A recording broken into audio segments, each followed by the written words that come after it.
period begins in October. We're up in Alaska, and this female gray whale is diving for one of her last meals before embarking on an epic journey. She gulps a mouthful of sediment from the seafloor and strains it through her baleen plates. She's looking for small, shrimp-like creatures called amphipods. For the last several months, she's been gorging herself on this rich and fatty diet. She needs to build up enough fat reserves to sustain her on her long journey southward. And congratulations are in order because this female gray whale is pregnant. She and the other females will be the first to head south to give birth in the warm, sheltered lagoons of Mexico's Baja Peninsula. It will take her nearly 2 months to make the trek, a 6,000-mile journey that gray whales have been following for millions of years. As she cruises south along the west coast of North America, she follows an invisible river called the California Current. It serves as both home and highway to an amazing diversity of fishes, birds, and mammals looking for suitable places to spawn, nest, or give birth.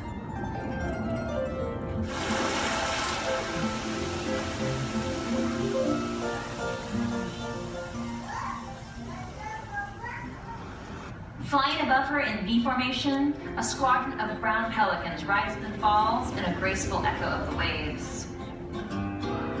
This male brown pelican is an amazing hunter, a master of air and water.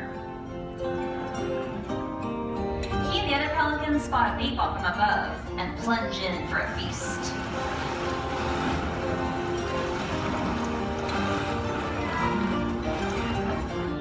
Diving from heights of up to 65 feet in the air, the pelicans twist and turn their bodies to lessen the impact.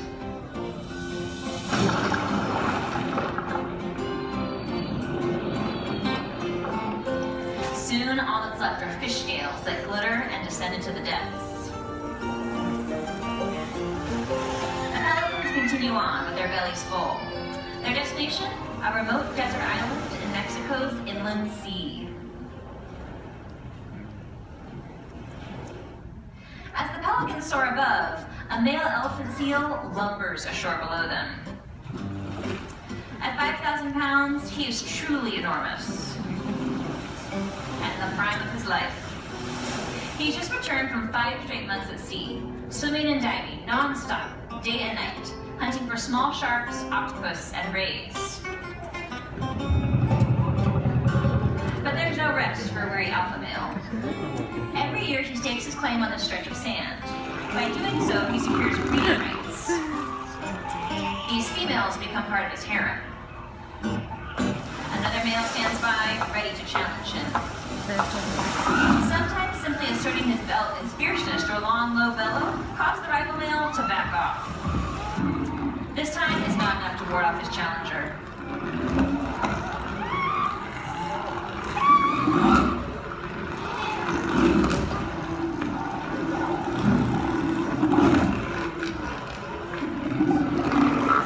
The two males battle for dominance.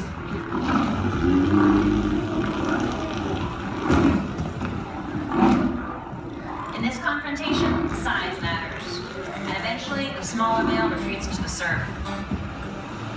The victor stretches out his body for a nap in the warm Mexican sun.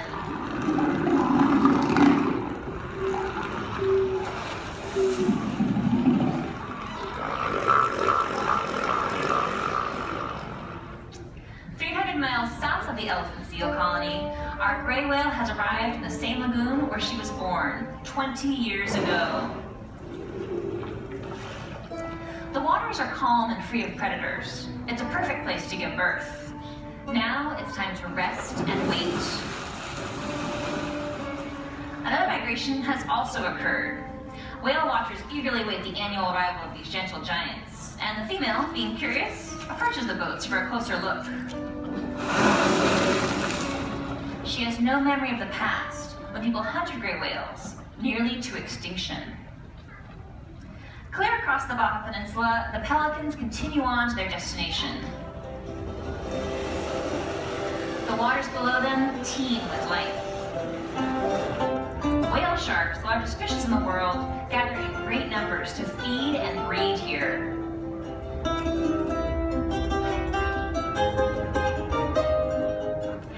Monterey, the largest largest rays in the world glide gracefully, gulping up mouthfuls of teeny tiny plankton, sometimes up to 60 pounds per day.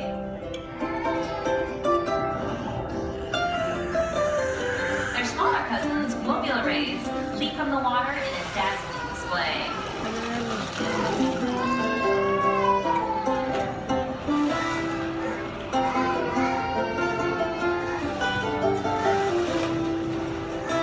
Scientists aren't sure the reason for this behavior, but it certainly makes us blush.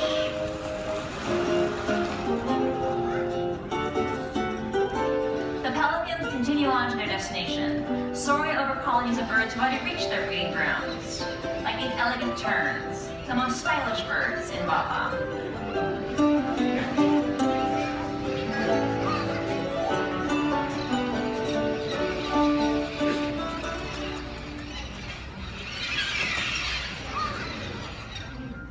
At last, our pelican has arrived at his destination, the largest breeding colony in Mexico.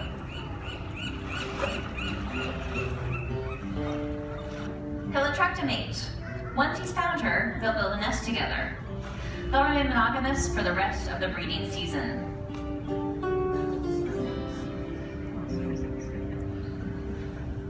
The fact that brown pelicans, elephant seals, and gray whales are all thriving today is truly remarkable when you think about the fact that not long ago, each species faced extinction.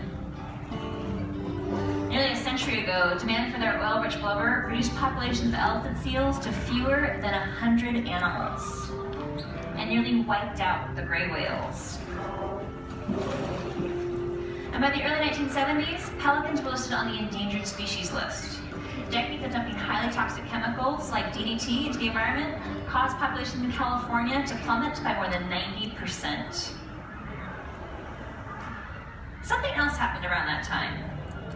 People began to realize that something wasn't right with the environment. A series of highly publicized insults to the natural world caused a great public awakening here in the United States. In 1969, an oil rig off the coast of Santa Barbara blew out, killing more than 10,000 birds. That same year, a river in Ohio literally burst into flame. Decades of dumping highly toxic chemicals into the river caused the fire. The public responded in a big way. On April 22nd, 1970, people gathered for the first Earth Day. What was supposed to be a small grassroots event drew 20 million people around the country. These people demanded change. What happened next resulted in unprecedented environmental protections. In short order, a series of landmark laws were enacted to protect our air, our water, and our marine mammals. These changes happened for one reason. People spoke out. What happened next was nothing short of extraordinary. Protection worked.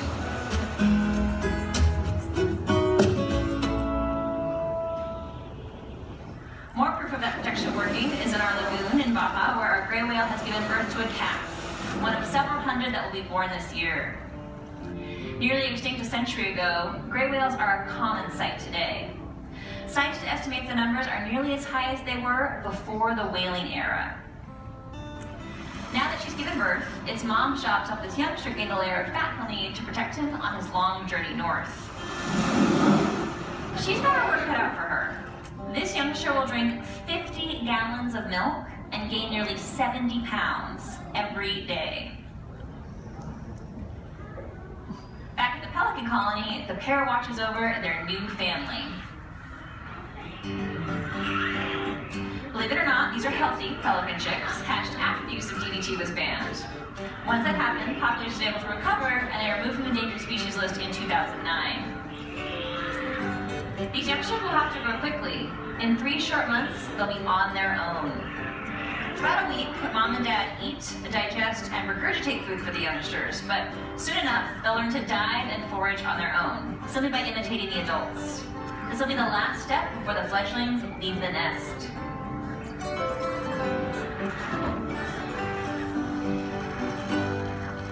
At the elephant seal colony, life is in full swing.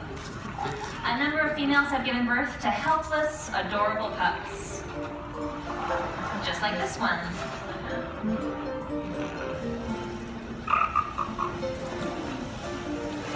Their recovery is truly remarkable. Fewer than 100 animals remained a century ago, but today, thanks to protections in the United States and Mexico, there are more than 200,000. For the next month, moms have two important jobs: nursing their pups and sleeping.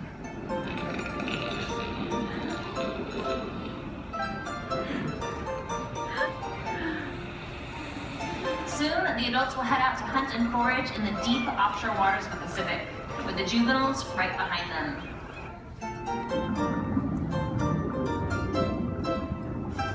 At the pelican colony, those youngsters have learned to dive and forage on their own. Soon they'll head north to destinations like Monterey Bay.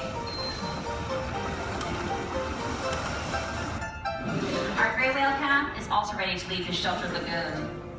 Guided by his mother, he'll journey northward to summer feeding grounds in Alaska, passing through a bay as the pair hugs the coastline. But the ocean these youngsters will encounter is much different than the one their parents grew up in. Today, warming ocean temperatures have a dramatic impact on animals like gray whales, elephant seals, and brown pelicans. Once again, these animals are in jeopardy. What's going on? It's surprisingly simple. There's an excess of carbon dioxide in our atmosphere, due in part to human activity. As a result, the last 15 years have been the hottest in recorded history. Last year was at the top of the list, with 2014 coming in a close second. Not surprisingly, our oceans are warming too. And this is bad news for our animals. For example, warming ocean temperatures drive to play of brown pelicans in deeper waters, putting it out of reach for these shallow diving birds. This means they struggle to find enough food to feed their chicks. Warming ocean temperatures also mean that cold water amphipods in Alaska are smaller, skinnier, and fewer in number. Gray whales have evolved to feed almost exclusively on these amphipods, and as a result, struggle to gain the weight they'll need to sustain them on their long migrations. And the frequency and ferocity of ocean storms is expected to increase as ocean waters warm. This is bad news for elephant seal pups. Not very many of them survive these big storms. But it's not just ocean animals that are feeling the effect of a warming planet. People all over the world are realizing that we've reached another defining moment for the environment, and that the time to act is now. The aquarium firmly believes that if we're going to get serious about the problem of carbon pollution, we need to once again speak up and make our collective voices heard. It worked before, and the aquarium believes it can work again. The incredible success stories of animals like brown pelicans, elephant seals, gray whales, and even our very own bay is proof that animals and ecosystems can recover should we choose to protect them. I hope you join the aquarium in adding your voice to the growing chorus demanding a cleaner energy future for generations to come. Folks, if you're interested in learning more about the amazing animals of Baja, again, I of course encourage you to visit our new special exhibition, Viva Baja. If you have any questions about the animals that you've seen or the conservation work we're doing, again, my name is Lauren and I'm happy to chat. But I want to thank you so much for stopping by and hope you enjoy the rest of your day here at the Monterey Bay Aquarium.